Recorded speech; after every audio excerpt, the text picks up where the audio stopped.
ગરબા ક્લાસીસમાં મહિલાઓ અને યુવતીઓની છેડતી અને સુરક્ષાના મુદ્દે મોરબી પાટીદાર સમાજે ગરબા ક્લાસીસનો વિરોધ કર્યો છે.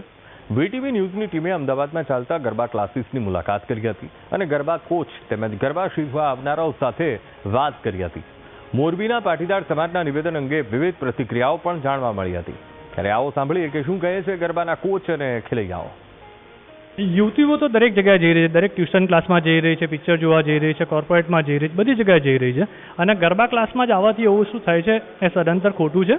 હોઈ શકે કોઈ એકાદ ક્લાસની અંદર ક્યાંક ન્યુસન્સ થતું હોય અને એવા જો ક્લાસમાં ન્યુસન્સ થતું હોય તો એની સામે 100% એક્શન લેવા જોઈએ અને એવા ક્લાસીસને બંધ કરાવવા જોઈએ, જેથી કરીને બીજા બધા ક્લાસ ઉપર એની અસર ના થાય. હું એવું નથી માનતી કે ગરબા ક્લાસથી જ ખાલી ન્યુસન્સ થઈ રહ્યું છે અને દીકરા દીકરીઓનું માઇન્ડ ખરાબ થાય છે, એ લોકો મેન્યુપ્યુલેટ થાય છે. કારણ કે there are through out the year બહુ બધા ઓપોર્ચ્યુનિટીઝને સ્કોપ હોય છે એ લોકોને બગાડવા માટે. તો ખાલી કે આ જે બી સવાલ ઉઠ્યા છે તમારે સવાલ ઉઠાવવાની જરૂર લોકોની વિચારધારા પર છે, પણ તમે સવાલ શેની પર ઉઠાવો છો? ગરબા ક્લાસીસ આખી કમ્યુનિટી પર.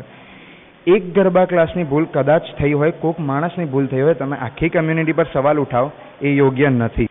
ક્રાઇટેરિયા કે એવા ક્લાસીસમાં પહેલાં તો ના જાઓ, પહેલાં ઇન્ક્વાયરી કરો કે ક્લાસીસના બેઝ શું છે, ઓર્ગેનાઇઝર્સ છે એ તમારી કેટલી કેર કરે છે.